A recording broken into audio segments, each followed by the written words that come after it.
Hello, everyone. Today we are going to be asking the question, can God be tempted? Last week we asked the question, can God tempt us? But now we're going to be looking at the second half of the coin here and seeing, can God be tempted? What's interesting about this is our answer to this question actually opens up two more issues that we're going to have to deal with. So first, let's look at, can God be tempted?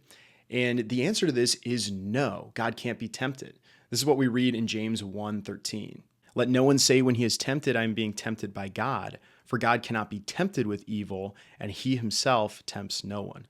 And we talked about this in the last video as well. That temptation is a process of our desires being led to sin.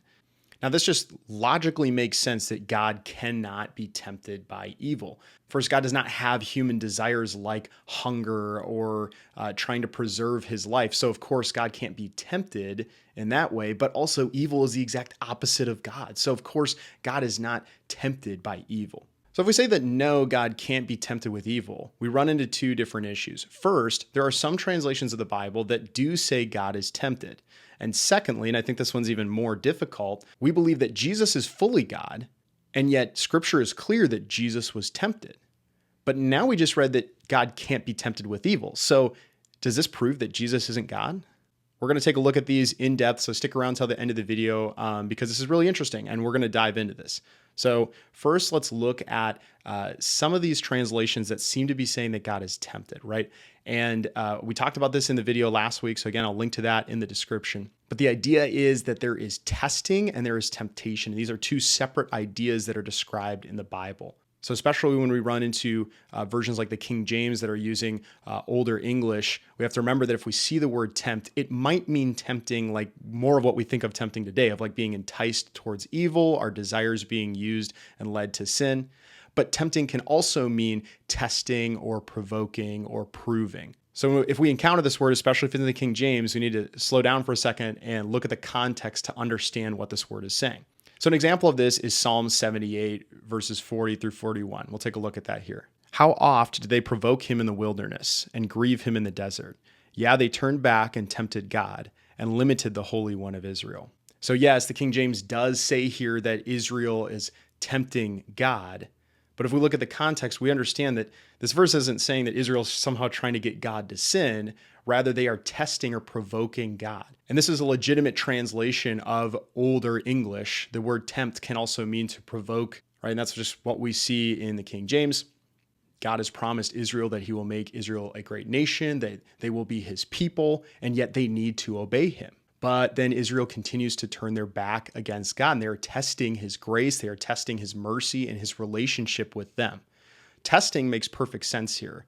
But if we were to define this word as somehow Israel trying to get God to sin, that just doesn't make any sense. Context tells us that clearly this word is better translated as test or provoke. And you'll find that in basically any modern translation, the word test is used instead of tempt. So this first problem here is more of just a linguistics issue with English. And when we understand more the context of this word properly, it's not so much of an issue. However, what's much more difficult to understand is how could Jesus be fully God and yet be tempted? And this is where it's so important for us to understand the nature of Jesus. Jesus is fully God, and yet when he came down to earth, took on the fullness of being a human being. Now, I wish I could explain that, but I'm definitely not smart enough. That is way above my pay grade. The important thing to know is that Jesus is fully God and somehow fully man. And because of that, Jesus took on the fullness of being a human. And with that, all of the desires and the limitations of being a human. So this means that now Jesus has opened himself up to all of these things that wouldn't normally be true for God, right? We wouldn't say that God gets hungry. God doesn't eat food. He doesn't need food to live. And yet we read that Jesus gets hungry. Jesus does need to eat food. To say that Jesus needs to eat isn't a contradiction. Rather, it's showing that he is fully God and yet he has taken on the fullness of humanity that has added to his nature and added to his desires and limitations. And now that Jesus has these human earthly desires, they can be used to try and lure and tempt him, which is what Satan does. This is what we read in Matthew chapter 4. Then Jesus was led up by the Spirit into the wilderness to be tempted by the devil. And after fasting 40 days and 40 nights, he was hungry. Right? So there it says it clearly in Scripture. Jesus was hungry.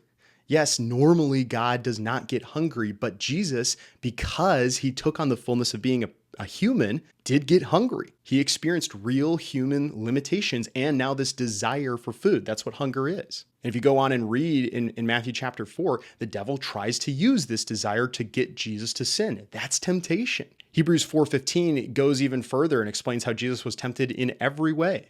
For we do not have a high priest who is unable to sympathize with our weakness, but one who in every respect has been tempted as we are, yet without sin. By becoming human, Jesus opened himself up to experience every temptation and weakness that we have. Yet, and this is important, Jesus did not sin.